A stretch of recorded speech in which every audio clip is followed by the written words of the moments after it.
Good morning and welcome along to AardvarkJoke episode 7. Mr. Boom. Peterson, how have you been this week? I've been all right, thank you very much. I've been very busy as usual, not helping you with the podcast because I've been learning odd numbers in various Eastern European languages. For episode 7, I've got a selection of topics. Oh, Obviously, this is the point. This is the point in the general lore of the series where I've really started listening back to some of the previous episodes and realised that all of the audio issues are on my end, which is A, unfortunate, and B, quite terrible. Especially as I guess I'm technically the sound engineer. I don't know if that behind the curtain. That's more of a conceptual question, isn't it? Because if you've got no audio issues, should you be the sound engineer or should I be the sound engineer so I can develop my skill set? Anyway, the three options we've got, these are all three news stories I've seen, like a lot of the topics where I get inspired by the news. Option number 1, firm fined 2.6 million for claiming clothes prevent COVID. This was a manufacturer of clothes the claim was something like, the clothes will shield from the transfer of all pathogens, and obviously got taken to court, and that was ruled to be essentially complete nonsense. The second one was a story about how it turns out that a pint of printer ink is more expensive than a pint of champagne. And I just think that A, drinking champagne by the pint, quite laddish. However, who's drinking printer ink by the pint? Exactly. But also, is it just what sort of printer needs ink by the pint?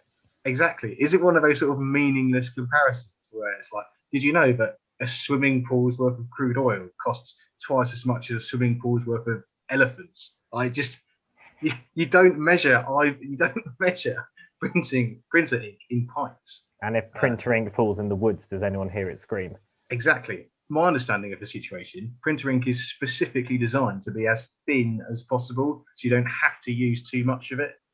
Anyway, and then the third one is the title was When the Emoji You Want Doesn't Exist. It's about the battle that some sort of activist groups have had to go to large tech companies or whoever is the head of emojis to try and get big emoji, to try and get some specific emojis added to the mix. I haven't bothered reading the article because obviously I don't really read the news anymore. I just speculate on it based on the title. But you do seem to get subtly different ones on Android versus iPhone versus other platforms. I mean, personally, I prefer the old ones where it's just colon bracket or semicolon bracket for winking smiley. I think that the actual growth of emojis, we've gone back from that kind of real binary sort of Times New Roman thing we had going on in the mid-2000s.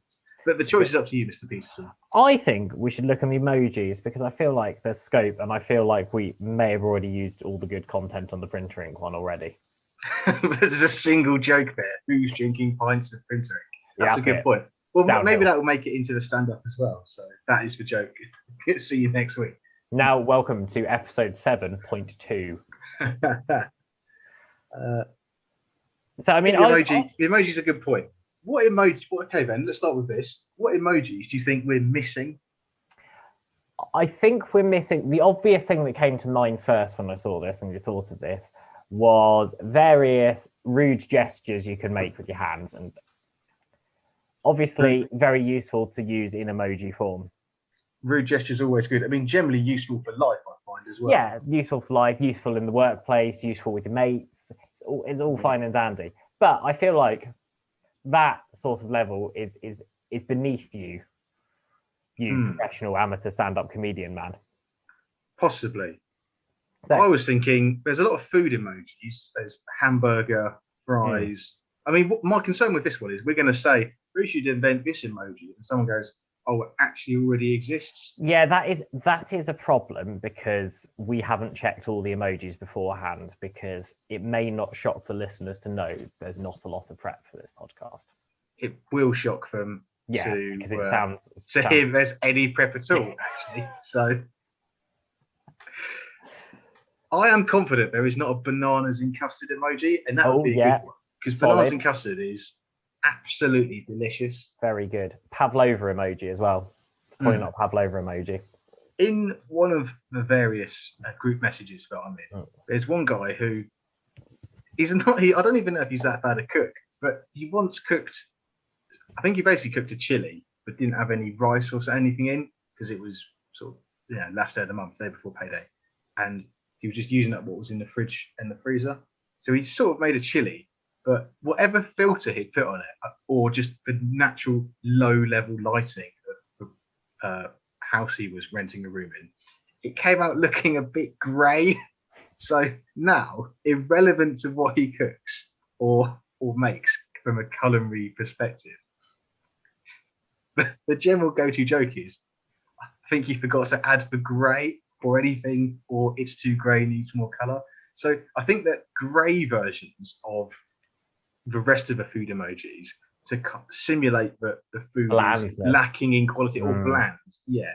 So obviously you could make it beige, but a lot of food is sort of brown coloured anyway, so the beige wouldn't stand out. So just grey versions of all of them, I think, would be quite useful. The other thing I've been thinking of is, I'm going to let the listeners into a bit of a secret. I wear glasses, and I mean there's a couple of good poses that people who wear glasses can do that you can't when not glasses. There's the librarian, put the glasses at the bottom of your nose and look disapprovingly over the top of them. Okay, librarian.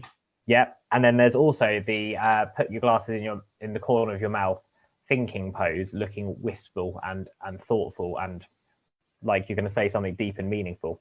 I thought that is another good emoji option for big emoji. Is there a risk that with the librarian one, it might become a bit of an adult thing, in the way that certain fruit and veg have come to symbolise various adult things? I don't know what you're on about. Oh, right, okay, cool. Well, let's try and explain it again, but slower. So sometimes when a daddy aubergine and a mummy peach are left in the field by the same useless farmer, they all die because there's no fertilizer. I'm not sure if that's really got the message across. No. Oh, all right. Well, that's fine. That's fine. Well, it's big farmer, really, isn't it? Big farming. Yeah, big farming. Yeah. So do you think we should go for specific emojis that are missing, or just general broader concepts? Like, there isn't really an emoji for this person is a complete cretin. Yeah, that's good. Like, so I don't think we need to design the emoji here. I feel like, because we can go for, because basically we're talentless. We should go for the concept emoji and then get someone in Emoji Inc. Limited PLC GmbH to design it for us. And I think the paramount emotion that I want to get across in emoji form is the worst thing that anyone can ever say to you ever, which is, I'm not angry, I'm just disappointed. That's a very good point. I'll be absolutely overused on the family chat of most people, I imagine, because whatever the teenagers or young adults have got up to, the parents will disapprove of. In fact, once the child is over the age of 3 and has some level of cognizance, the parents will disapprove of its decision making. It's only when it's 6 months old and can't really do much that people sort of, say, brilliant, look, it's stared at something, it's followed my finger as it tracks across its face, and after that there's not a lot of congratulations goes on. And useful in the workplace as well, because you're generally not allowed to be angry at people. No, it's certainly difficult.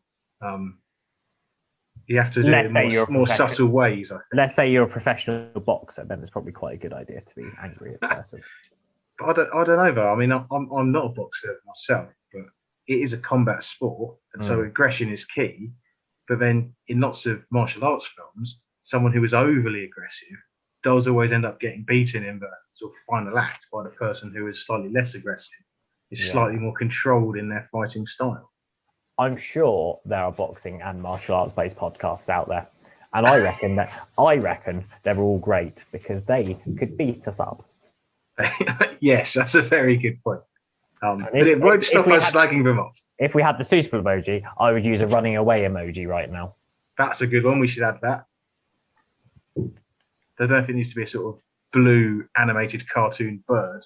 That was prolific at running in the 1960s. Mm. And that actually, the fake tunnel painted onto a wall for people to run into would be quite a good emoji. Do you think people would be able to people just wouldn't confuse it with the real tunnel? But again, this is Big Emoji's problem. It's not ours.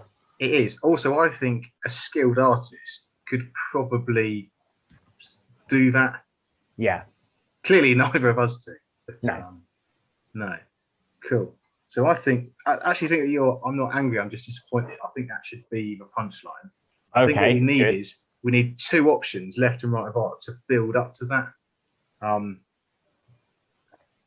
So you do get disappointed, obviously, by disappointing food. Could you possibly do something like you know when you go on holiday and you have like a lovely vista, or you're at the beach and you've got like the sunny beach emoji? Can you get like the parasol and the sand but rain? Classic British summer emoji. Exactly. Or you've gone on holiday somewhere and there's this fantastic view, but it's all cloudy, and then you got your beige food, so you got the disappointment in that area. Barbecue coals not lighting. That's another. Yeah, that sort of thing. Just having to think. And then you could go from an angry side. You could have, I don't know, someone in the workplace just received an annoying email. Again. Yeah, I'm just trying to think of two situations that just take the audience from left to right. I like this is the mind of a comic. He's got lefts, he's got rights. I'm also trying to avoid using the L word.